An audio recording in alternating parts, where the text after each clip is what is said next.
Tapi iman tidak bertumbuh dari lucu-lucu. Iman bertumbuh dari firman. Mau lucu nonton stand up komedi, jangan undang pendeta. Datang gereja tuh dengar firman. Karena firman yang membuat hidup kita berubah.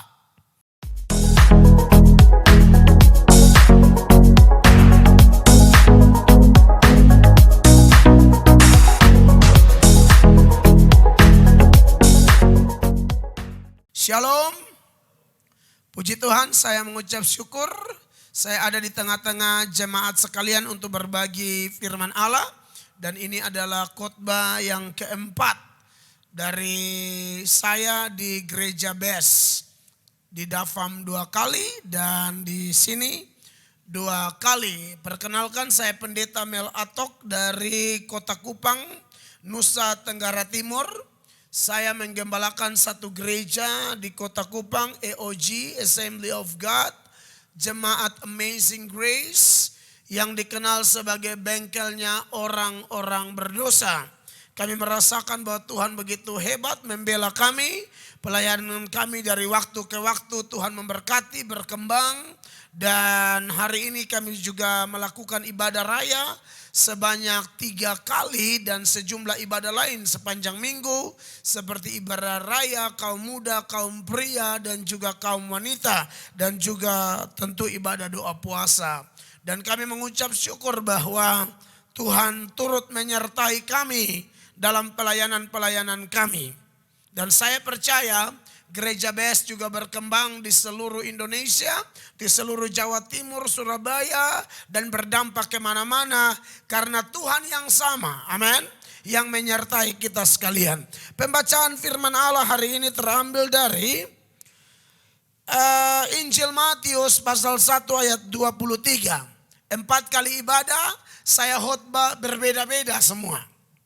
Oh, ada yang sama tadi di ibadah 2 dan ibadah 3. Khusus ibadah yang terakhir ini, saya memilih membahas bagian ini.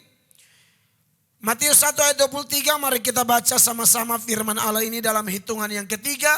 1, 2, dan 3. Sesungguhnya anak darah itu akan mengandung dan melahirkan seorang anak laki-laki, dan mereka akan menamakan dia Immanuel, yang berarti Allah menyertai kita. Tema khotbah kita pada saat ini adalah Immanuel, yang berarti Allah menyertai kita. Bapak Ibu jemaat yang diberkati oleh Tuhan Yesus Kristus, ini adalah hari kedua di tahun 2022. 366 hari yang lalu kita semua menikmati penyertaan Tuhan, pertolongan Tuhan, keterlibatan Tuhan secara sempurna di dalam perjalanan hidup kita. Ada suka, ada duka, ada tawa, ada air mata. Apalagi pergumulan yang mengglobal, sedunia harus menghadapi coronavirus. Dan kita tahu bahwa kita semua masih ada sebagaimana kita ada, padahal banyak teman, sahabat, kerabat, kenalan, atau mungkin jemaat yang sudah dipanggil pulang lebih dahulu karena berbagai alasan. Mungkin karena corona, mungkin karena lain-lain. Tapi kalau kita masih ada, saudara-saudara, menjadi pertanyaan penting. Kenapa kita masih ada? Kita sepakat, kita yakini bahwa sangat mudah bagi Allah membuat saya dan Bapak Ibu saudara-saudara tidak ada hari ini. Tapi faktanya kita masih ada. Kenapa kita masih ada? Jawabannya sederhana, masih ada sejumlah agenda Tuhan. Amin. Sejumlah agenda Tuhan yang harus kita jalani, yang harus kita lakukan di sisa hidup yang Tuhan percayakan kepada kita. Entah kapan nomor antrian meninggal kita tiba, kita tidak tahu. Tapi yang kita tahu, kalau waktu itu tidak tiba, tidak konfirmasi, ya, dia datang mendadak, maka wajib hukumnya, rumus firman Allah, setiap kita harus berjaga-jaga. Amin. Yang siap berjaga-jaga beri tepuk tangan bagi Tuhan. Haleluya. Tidak boleh jadi Kristen santai-santai, tidak boleh jadi Kristen apatis, tidak boleh jadi Kristen acu tak acu. Saudara-saudara, menyertai kita, maka kita ada di hari kedua di bulan Januari 2022 ini. Saudara yang diberkati oleh Tuhan Yesus Kristus, kalau bicara tentang Allah menyertai kita, ini tentu bukan khotbah baru. Bapak Ibu pernah dengar mungkin hamba-hamba Tuhan yang lain, juru-juru bicara Tuhan yang lain telah berbicara atas nama Tuhan seputaran topik ini. Tapi saya harap ada sesuatu yang baru yang bisa saudara dapat, saudara bawa pulang, lalu kita pakai, kita terapkan dalam kehidupan kita sehari-hari. Berkaitan dengan Allah menyertai kita, Immanuel. Ada beberapa hal yang saya mau sampaikan. Yang pertama berkaitan dengan keyakinan kita terhadap penyertaan itu. Kita harus yakin bahwa Allah menyertai kita kapan saja, di mana saja, dalam keadaan apa saja. Apatah lagi kami, contoh ya, sebagai penginjil, pengkhotbah yang berkeliling dari satu desa ke desa yang lain, dari satu tempat ke tempat yang lain, kami harus betul-betul yakin bahwa kami ini tidak berjalan sendiri. Ada Tuhan yang beserta kami. Kalau khotbah di kota-kota seperti ini, tidak terlalu banyak tantangan ya menurut saya. Tapi kadang-kadang kami harus masuk di pedalaman, di desa-desa. Ya, saya punya program KKR namanya Road Gang to Gang. Kami dari satu gang ke gang, saudara-saudara, karena saya mantan anak jalanan yang diubahkan Allah, diselamatkan Allah cuma-cuma, maka saya punya beban yang besar untuk mengunjungi kawan-kawan lama yang masih dalam dunia premanisme, dunia kegelapan. Saya rindu ada di sana seperti lilin kecil yang menyala di tengah-tengah kegelapan, dan itu tidak mudah. Kadang-kadang kami diejek, diolok. Baru datang mereka bilang, wah sok suci sudah datang. Wah malaikat sudah datang, macam-macam. Awal saya bertobat sambil pegang Alkitab menuju persekutuan doa atau gereja. Tiba-tiba ada teriakan dari sejumlah teman. Kawan-kawan dulu, mereka pakai hitung lagi. 1, 2, 3, nabi palsu. Wow. Ini fakta, ini pengalaman. Tapi puji Tuhan, saya lawan mereka dengan berlutut. Saya lawan mereka dengan doa. Sebab Yesus ku ajarkan, doakan musuhmu. Amin. Peperangan kita bukan melawan darah dan daging. Peperangan kita melawan roh-roh jahat di udara. Maka kita harus perangi dengan seluruh perlengkapan senjata Allah. Dan berdoa di dalam roh, kata Alkitab. Menarik, jemaat yang dikasihi Tuhan Yesus, akhirnya penuaian terjadi. Makanya gereja tempat saya melayani, gerejanya Tuhan, tidak ada gereja pendeta ya. Gereja Tuhan, di mana saya jadi babunya Kristus di situ. Itu dikenal dengan bengkelnya orang-orang berdosa. Kota kami kecil, jadi kalau satu masuk tuh orang bilang satu sudah lihat yang lain. Loh di sini, sudah selamat, sudah bertobat. Segala macam. Karena itu kota kecil, karena saya memang menjangkau orang-orang seperti itu. Dan kadang-kadang harus pergi pelayanan di NTT itu, gereja BS ini sekali lagi terima kasih banyak. Salah satu gereja yang dipakai Allah menjadi perpanjangan tangan Tuhan untuk menjangkau daerah saya, Nusa Tenggara Timur. Dan mungkin Bapak Pendeta Frankie atau Pak Daeng atau teman-teman yang lain, Pak Adi, sudah tahu kalau di NTT itu kan sinkritismenya kuat, okultismenya kuat. Jadi kadang-kadang panitia yang ngundang tuh entah dia tuh berpikir atau tidak, dia selalu menyampaikan berita yang dia pikir pendeta tuh bisa tampung segala informasi, entah enak tidak enak. Pak Mel, ini KKR tempat yang Bapak pergi ini santetnya sangat kuat. Di daerah kami Indonesia Timur biasa bilang swanggi. Ini swangginya sangat kuat Pak, ada swanggi yang bisa terbang. Katanya terbang terlalu tinggi tidak lihat tower Telkomsel, dia tabrak lalu jatuh. Jadi begitu saya ada di daerah-daerah seperti itu. Dan betul saya alami. Saya pernah berkhotbah dan harus berurusan dengan 70 tukang santet, 70 swanggi. Saya tidak tahu, waktu itu saya baru usia 22 atau 23 tahun, saya sudah jadi pengkhotbah. Ketahuan KKR belum dimulai, penerima tamu waktu sedang menerima tamu, datang sekelompok orang yang memang tampangnya menyeramkan. Lalu waktu mereka berjabat tangan dengan asyarnya, mereka berkata, "Shalom, setan sudah datang." What? Shalom, setan sudah datang. Orang di mana-mana tuh, "Shalom, kami milik Kristus, mau masuk gereja." Ini bukan "Shalom, setan sudah datang." Pakai bahasa NTT, setan sudah datang. Penerima tamunya ibu-ibu, ketakutan, dia lari. Pas kami lagi doa persiapan, waduh kacau nih, orang datang 70 orang, mereka ngaku setan semua. Singkat cerita, ibadah harusnya mulai jam 7, tidak jadi. Dari 70 itu 69 tetap di dalam. Tapi yang ketuanya keluar lalu melakukan ritual di samping gereja. Saya juga tidak ngerti dia bakar apa, lagi komat kamit apa. Tapi ibadah tidak jalan. Sejumlah binatang-binatang masuk dalam gereja. Mulai dari jam 7 sampai jam 1 pagi. Hanya urus membersihkan binatang-binatang itu. Wah, ini saya bilang ini bukan main-main. Ini betul-betul serangan kuasa gelapnya luar biasa. Singkat cerita jemaat terkasih, 1:30 beres karena kita doa. Tapi ora et labora lah, berdoa sambil membersihkan. Jadi sekitar 6 karung binatang-binatang itu.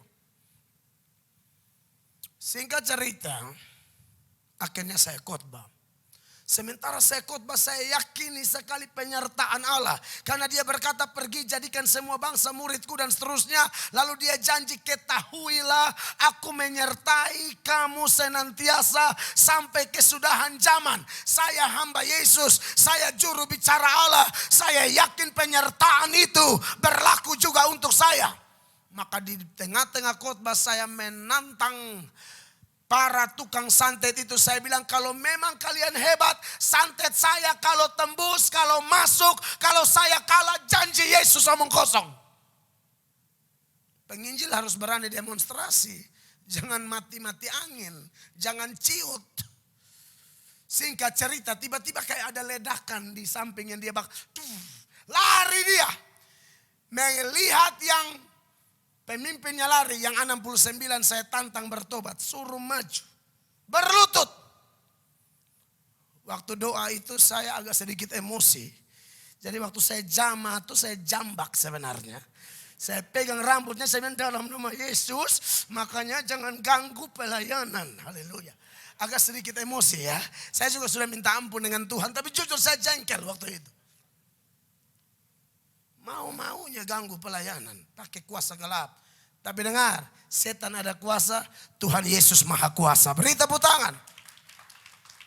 Nah, saudara-saudara, jadi hal yang pertama, keyakinan itu harus Bapak Ibu jemaat sekalian yakini bahwa tahun 2022 ini tantangan pasti lebih hebat. Setan bekerja double porsi, tapi dengar, Allah di pihak kita. Kita bukan hanya menang, lebih dari pemenang.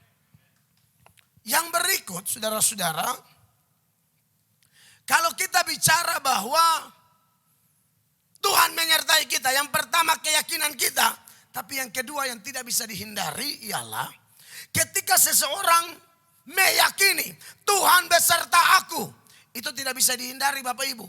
Orang pasti melihat sesuatu dalam diri saudara. Dia tahu orang di sekitar kita, entah bukan orang Kristen atau orang Kristen yang belum bertobat atau siapapun, apatah lagi sesama orang percaya, otomatis dia bisa melihat dan bisa merasakannya. Saya buktikan beberapa data ya. Dalam Kejadian 21 ya, ayat 22 dan 23, di sana ada raja nama Abimelek di Filistin. Dia mau bersahabat dengan Abraham yang notabene orang pendatang dan sangat sungkan, sangat segan kepada Abraham. Gara-gara apa? Gara-gara dia melihat Tuhan menyertai Abraham. Padahal dia bukan anak Tuhan. Padahal dia bukan penyembah Yahweh. Dia penyembah berhala. Tapi kalau dia bisa lihat, itulah orang-orang yang disertai Allah. Kejadian 21 ayat 22. Perhatikan ini ayat saudara. Pada waktu itu Abimelek beserta Pikol panglima tentaranya berkata kepada Abraham. Saudara lihat. Allah menyertai engkau. Saudara lihat, dia tidak kenal Allah, tapi dia tahu yang satu ini milik Allah. Allah menyertai engkau dalam segala sesuatu yang engkau lakukan. Akhirnya dia segan sekali dengan pendatang ini, padahal dia tuan rumah. 23. Oleh sebab itu bersumpahlah kepadaku di sini demi Allah bahwa engkau tidak akan berlaku curang kepadaku atau kepada anak-anakku atau kepada cucu cicitku sesuai dengan persahabatan yang kulakukan kepadamu. Demikianlah harus engkau berlaku kepadaku dan kepada negeri yang kau tinggali sebagai orang asing. Jemaat, saudara lihat di sini Abimelek, Pikol, hebat-hebat orang gedongan mau berteman sama orang biasa, pendatang pula. Kenapa? Pendatangnya bukan pendatang biasa, pendatang yang disertai Allah. Haleluya. Saudara-saudara, bukan cuma Abraham. Abraham itu tipe orang tua yang bukan hanya mewariskan harta kepada anak. Dia ajar tentang Tuhan, dia ajar iman. Jadi Abraham disertai Allah, Ishak pun disertai Allah. Di mana kita bisa lihat Kejadian 26 ayat 27. Ini tentang Ishak, saudara-saudara. Firman Allah berkata demikian. Kejadian 26 ayat 27. Tetapi kata Ishak kepada mereka, mengapa kamu datang mendapatkan aku? Bukankah kamu benci kepadaku? Ini orang-orang yang benci Ishak datang ketakutan mau bersahabat dengan Ishak. Dan telah menyuruh aku keluar dari tanahmu. Ayat 28 saudara lihat. Jawab mereka. Jawab musuh-musuh Ishak itu.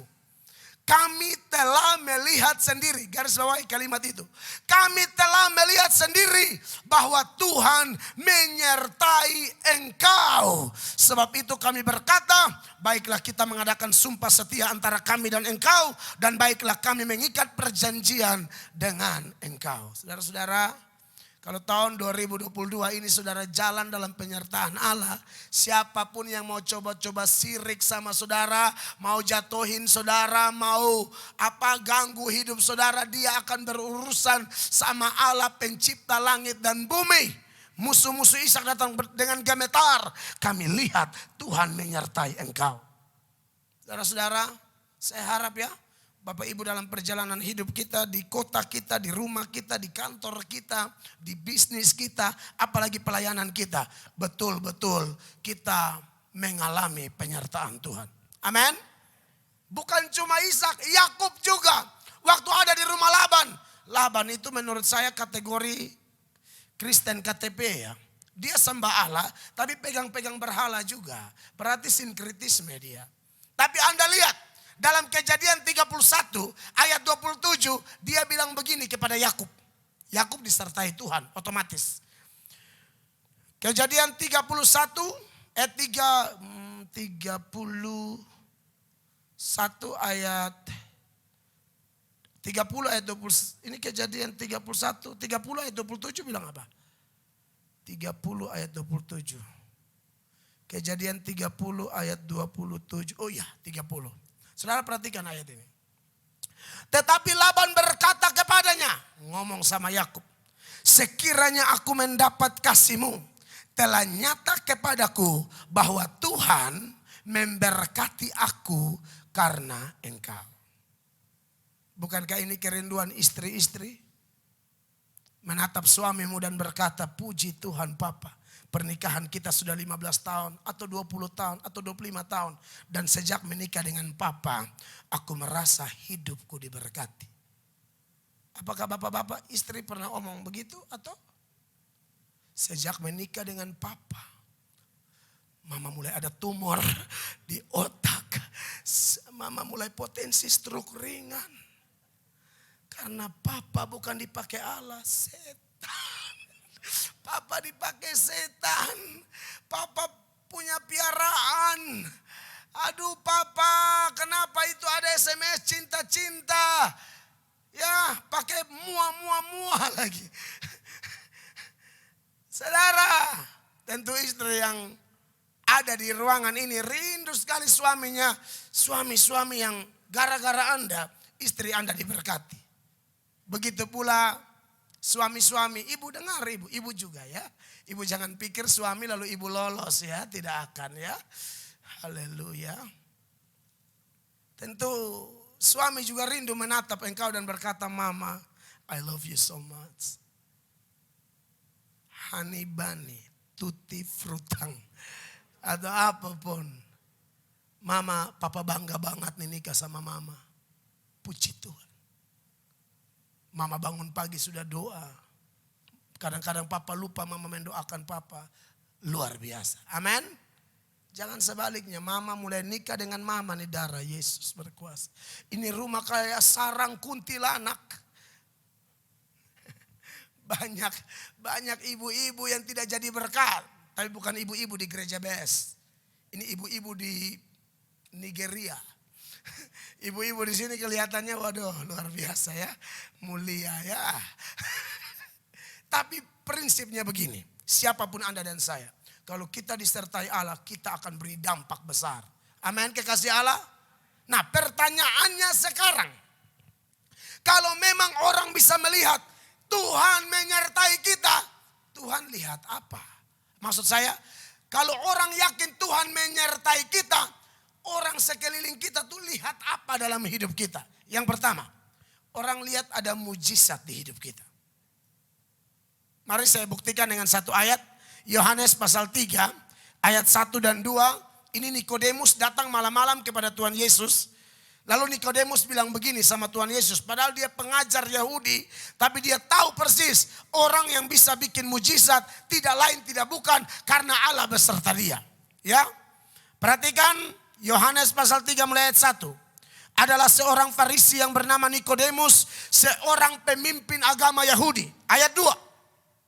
Ia datang pada waktu malam kepada Yesus dan berkata, Rabi, kami tahu bahwa engkau datang sebagai guru yang diutus Allah. Sebab tidak ada seorang pun yang dapat mengadakan tanda-tanda yang engkau adakan itu jika Allah tidak menyertainya. Amin. Jadi kalau kita alami mujizat, alami pertolongan, perkara-perkara supranatural, spektakuler dalam kehidupan saya dan saudara sebagai anak-anak Tuhan, itu di situ orang bisa melihat pelayanan di gereja BES luar biasa. Pelayanan dari hamba-hamba Tuhan, anak-anak Tuhan, pendeta, pemusik, singer, song leader, semua tim lengkap. Ada tanda-tanda heran. Maka orang tahu ini gereja disertai Allah.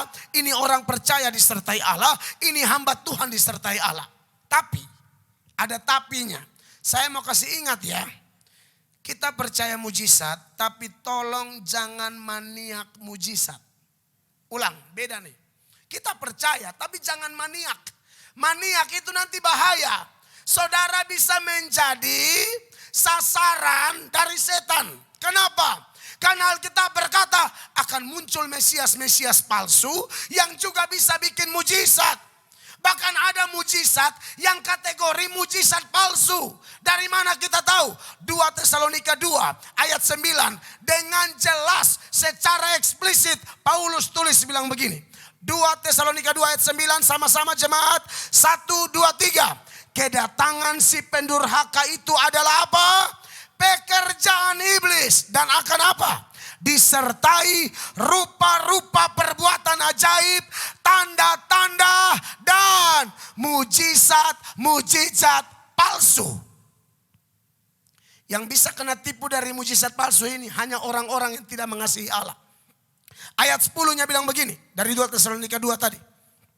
Lanjutannya, dengan rupa-rupa tipu daya jahat terhadap orang-orang yang harus binasa karena mereka tidak menerima dan mengasihi kebenaran yang dapat menyelamatkan mereka. Jadi Bapak Ibu hati-hati ya. Mujizat ada. Ada mujizat asli, ada mujizat palsu. Waktu Tuhan utus Musa dan Harun letakkan tongkat di depan Firaun jadi ular. Firaun tidak kaget, biasa aja kali. Firaun panggil orangnya juga, bawa tongkat lu. Ini mau tunjukin ular. Kasih turun juga tongkatmu, jadi ular juga. Sudah ngerti? Jadi jangan maniak mujizat. Prinsip anak Tuhan itu percaya Allah kita tuh independent God. Dia Allah yang bebas. Dia melakukan mujizat ada tujuan. Dia menunda mujizat ada tujuan. Bahkan dia tidak melakukan mujizat pun ada tujuan. Amin. Jadilah orang percaya yang dewasa seperti Sadrak, Mesak, Abednego. Yang ketika dipaksa menyembah patung dia bilang begini, Tuhan yang kami sembah sanggup tolong kami. Tapi kalau dia tidak tolong kami tidak sembah patungmu. Itu anak Tuhan dewasa. Anak Tuhan baik, ada mujizat rajin. Ada berkat berapi-api. Allah murnikan sedikit mundur. Tidak bisa begitu anak Tuhan. Amin. Gereja BS ini sudah lama. Jadi harusnya yang ada dalam sini dewasa. Menjadi tua itu pasti, menjadi dewasa itu pilihan. Amin jemaat. Jadi kekasih Allah, jangan maniak mujizat ya. Saya percaya mujizat, pelayanan saya masih ada mujizat. Tetapi saya selalu jelaskan ini, supaya jangan ditipu oleh setan. Apalagi hamba-hamba Tuhan yang mengaku dengar suara Tuhan. Aduh, saya harus bilang begini ya, itu ada. Tapi tentu kalau mujizat saja ada yang palsu, maka karunia jenis ini pun saya yakin ada yang palsu. Dari mana kita tahu bahwa dia palsu? Mari kita buktikan dengan firman. Kalau dia ngomong sesuatu dan tidak terjadi, omong kosong dia. Dia bilang, oh nanti kau nikah sama orang Belanda. Tahu-tahu jadinya sama Uganda. Oh itu bohong itu. Kalau Belanda ya Belanda dong. Kenapa harus Uganda? Iya kan? Saya ini ngomong begini karena daerah saya tuh persekutuan doa tuh ribuan. Semua ngaku penglihatan. Tutup mata sedikit lihat Tuhan. Tutup mata sedikit lihat Yesus. Saya bilang lu kebanyakan lihat kalender kali. Kan ada kalender gambar Yesus kan. Kebanyakan lihat kalender bulan Maret. Yesus lagi gendong domba tidur ke bawah. Baru tanya itu domba siapa? Lu. Siapa domba itu kau, kalau dilepas masuk got, jadi harus digendong. Kekasih Allah, Ulangan pasal 18 ayat 20. Ayat 20 jemaat baca lebih dahulu ya. 1, 2, belum. Haleluya. 3, 1, 2, 3.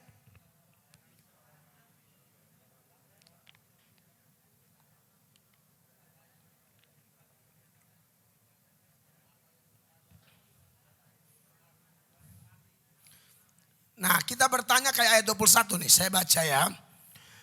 21. Jika sekiranya kamu berkata dalam hatimu, bagaimanakah kami mengetahui perkataan yang tidak difirmankan Tuhan?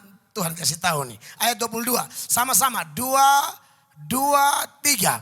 Apabila seorang nabi berkata demi nama Tuhan dan perkataannya itu tidak terjadi dan tidak sampai, maka itulah perkataan yang tidak difirmankan Tuhan. Dengan terlalu berani nabi itu telah mengatakannya, maka janganlah gentar kepadanya. Asal bunyi kau dikit-dikit bilang suara Allah, suara Allah. Hati-hati loh, cara ujinya begitu. Sembuh, tidak sembuh, nggak bisa begitu. Hamba Tuhan kalau bilang sembuh, sembuh. Kesembuhan ilahi itu beda sama kesembuhan biasa, beda sama kesembuhan psikis. Kalau kesembuhan ilahi itu lumpuh saat itu berjalan, sembuh total dan tidak kumat-kumat lagi. Itu namanya ilahi. Kalau sembuh biasa, kena corona, karantina 14 hari, minum vitamin segala macam, baru baik. Nah itu namanya sembuh biasa. Betul dari Allah, tapi sembuh biasa. Sembuh psikis, hati lagi gundah gulana, firman Allah berkata, hati yang gembira adalah... Nah obat yang manjur. Ayat itu tidak cocok buat patah tulang loh ya. Takutnya lu patah tulang, hati gembira tetap patah. Haleluya. Itu jenis kesembuhan yang lain, harus dipahami pengajaran itu. Saya melayani tanya jawab di Kupang, di radio, di mana. Jadi saya bahas hari-hari ini. Bukan hanya monolog, dialog, tanya jawab. Saya welcome. Karena itu penting, kebutuhan umat. Banyak umat gak ngerti. Jadi mudah sekali dibodoh-bodohi. Kita jadi jemaat tidak boleh begitu. Jemaat BES itu dewasa seperti jemaat Berea. Mana ayatnya? Tunjukkan Kisah Para Rasul 17 ayat 11. Jadi jemaat seperti ini. Jemaat BES harus seperti ini.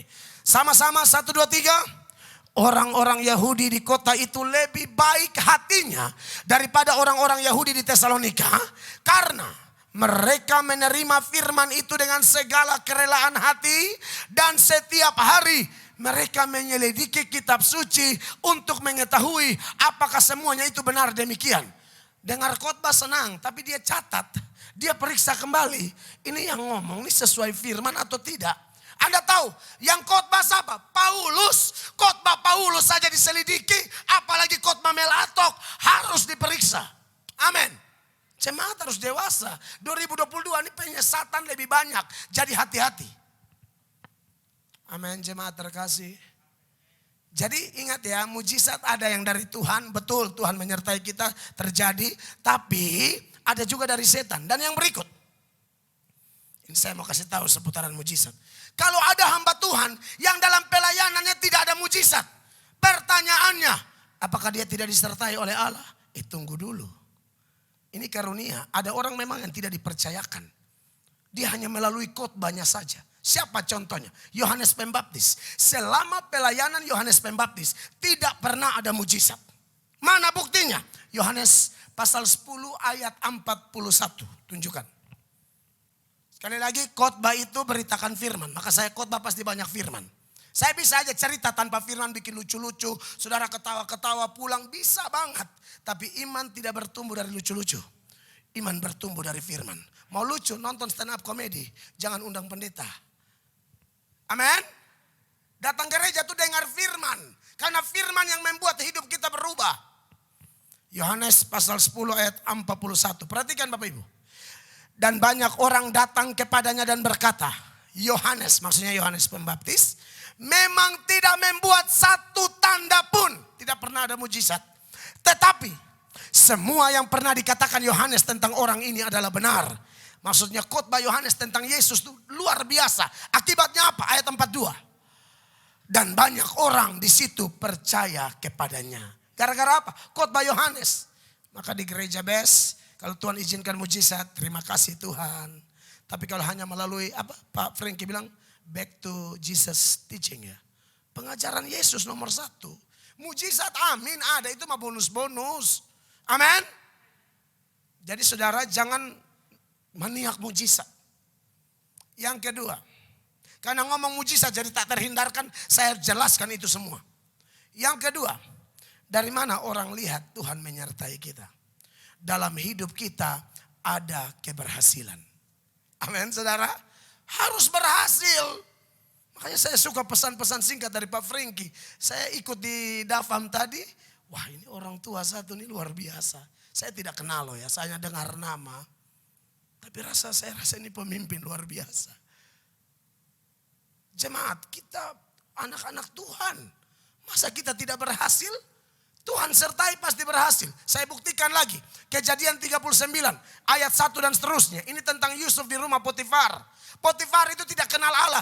Tapi Potifar bisa lihat bahwa dia disertai Allah. Dan tandanya sukses. Kejadian 39 ayat 1. Jemaat baca suara keras supaya jangan ngantuk. 1, 2, 3.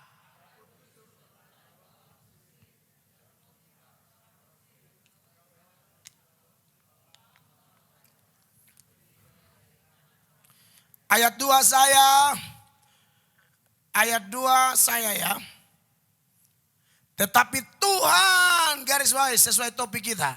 Tetapi Tuhan menyertai Yusuf sehingga apa? Ia menjadi seorang yang selalu berhasil dalam pekerjaannya. Maka tinggallah ia di rumah tuannya orang Mesir itu. Potifar lihat tidak? Lihat. Ayat 3. Belum, jangan, muka saya tidak penting. Ayat 3. 1, 2, 3. Telah dilihat oleh tuannya bahwa apa? Yusuf disertai Tuhan dan bahwa Tuhan membuat berhasil segala sesuatu yang dikerjakannya. Beri tepuk tangan yang meriah bagi Tuhan.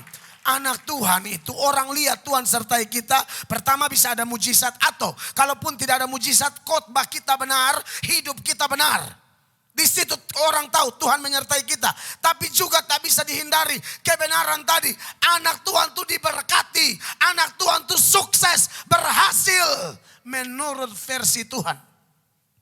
Garis bawah itu kalimat terakhir. Menurut versi Tuhan. Sebelum saya jelaskan lebih jauh versi Tuhan, saya tambahkan lagi satu tokoh. 1 Samuel 18 ayat 14. Daud orangnya. Dengan jelas kok ini ayat bilang begini. Sama-sama baca 1 Samuel 18 ayat 14. 1, 2, dan 3. Daud berhasil di segala perjalanannya. Sebab apa jemaat? Tuhan menyertai dia. Haleluya. Sampai Saul ketakutan tuh di ayat 15. Musuh pada takut nih, ayat 15. Ketika dilihat Saul bahwa Daud sangat berhasil, makin takutlah ia kepadanya. Anak Tuhan, 2022 ini tahun penuh sukses. Amin. Tapi ingat, versi Tuhan.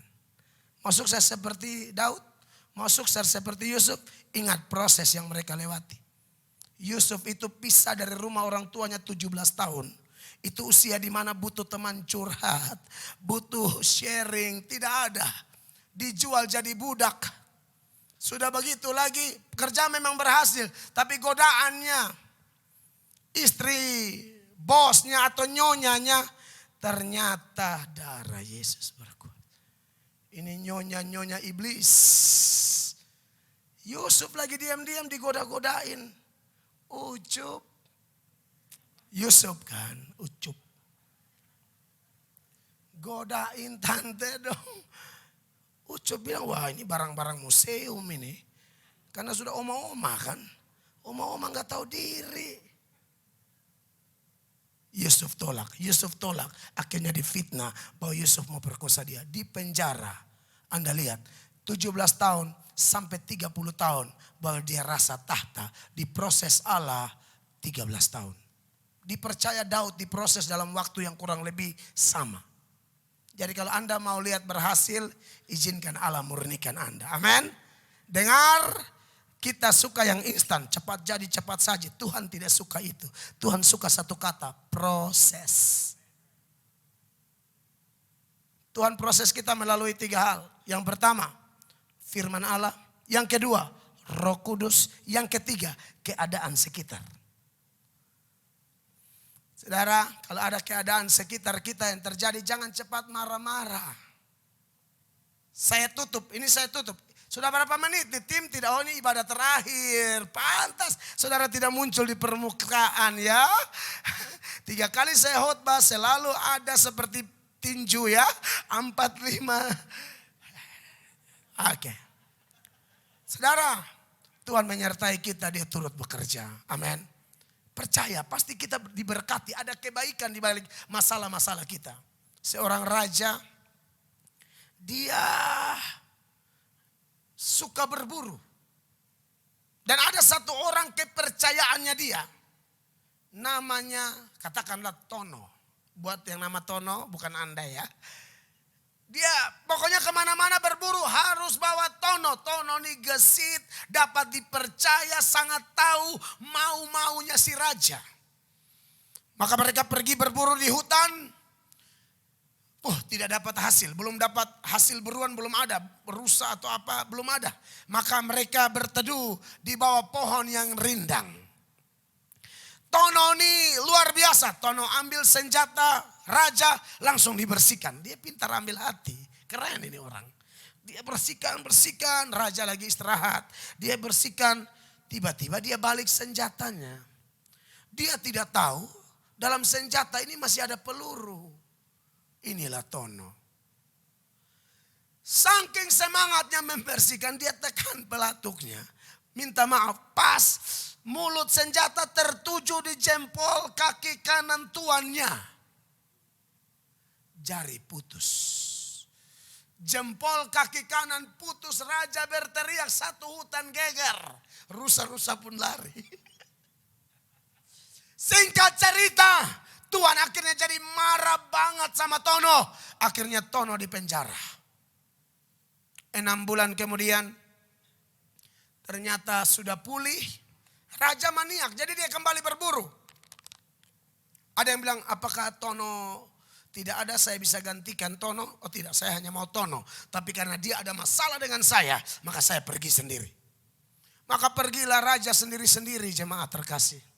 Waktu raja pergi itu, raja ketemu segerombolan suku primitif. Lalu menangkap raja, singkat cerita. Mereka ikat kaki tangan raja. Siap bakar raja hidup-hidup untuk dipersembahkan. Jadi korban persembahan bagi dewa mereka untuk minta hujan. Waduh, naas benar nasib si raja ini. Singkat cerita, sebelum dieksekusi untuk bakar raja, seorang anggota suku primitif itu datang lapor kepada kepala suku. Lapor Bapak kepala suku, korban sudah ada, kita mau bakar untuk dewa. Bagaimana, apakah bisa dilaksanakan sekarang? Lalu kata kepala suku itu, boleh saja. Tapi kalian ingat aturan dewa kita. Dewa kita itu tidak mau korban cacat. Periksa dulu kembali, takutnya salah lagi. Maka diperiksalah raja ini. Dimulai dari ujung rambut, kaki semua periksa, ujung rambut, tangan, pinggang semua aman.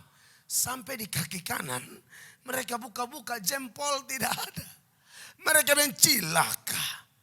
Datang lagi ke kepala suku, Bapak kepala suku, ternyata ini berat. Tidak sempurna, jempol kaki kanannya ono.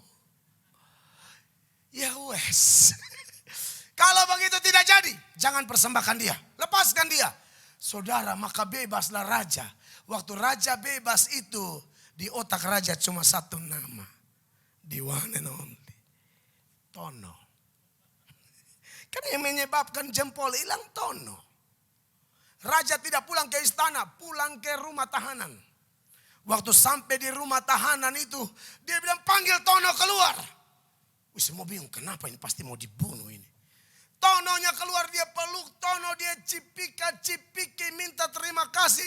Tono, terima kasih kamu telah memutuskan jempol kaki kanan saya, Tono. Saya awalnya marah sekali, tapi saya mengerti kenapa jempol kaki kanan saya harus hilang satu. Karena saya akan ketemu suku primitif. Bayangkan kalau lengkap tadi Tono, habis saya. Saya sebenarnya masih jengkel kau Tono. Tapi ya sudahlah. Ini antara bersyukur dan masih mau tabok ya. Dan akhirnya sementara raja ngomong, Tono pun berlutut. Tono bilang, Bapak Raja, terima kasih banyak. Tuhan telah memenjarakan aku. Hah? Kenapa kau dipenjara senang? Karena kalau tidak dipenjarakan tadi saya ikut, Pak. Bapak lolos, saya yang angus.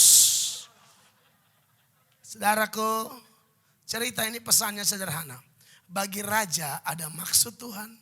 Bagi Tono di penjara pun tidak ada yang salah. Saya tidak tahu masalah Anda apa. Tapi yang saya percaya Roma 8 ayat 28. Kita tahu sekarang Allah turut bekerja. Amin. Mendatangkan kebaikan. Dan lebih mantap lagi penutup. Yusuf bilang begini ketika saudara-saudaranya udah ketakutan. Dalam Kejadian 50 ayat 20 saya usahakan ini ayat terakhir ya. Diusahakan. Tapi kalau muncul ayat lain lagi, anggap saja Tuhan bicara kepada Anda. Kejadian 50 ayat 20, Yusuf bilang begini sama saudara-saudaranya. Memang kamu telah mereka-rekakan yang jahat terhadap aku. Tetapi Allah telah mereka-rekakannya untuk kebaikan. Dengan maksud melakukan seperti yang terjadi sekarang ini. Yakni memelihara hidup suatu bangsa yang besar. Kiranya khotbah saya yang sederhana ini memberkati semua jemaat. Beri tepuk tangan yang meriah bagi Tuhan Yesus. Saya serahkan kepada petugas untuk perjamuan. Silakan Pak, Tuhan berkati.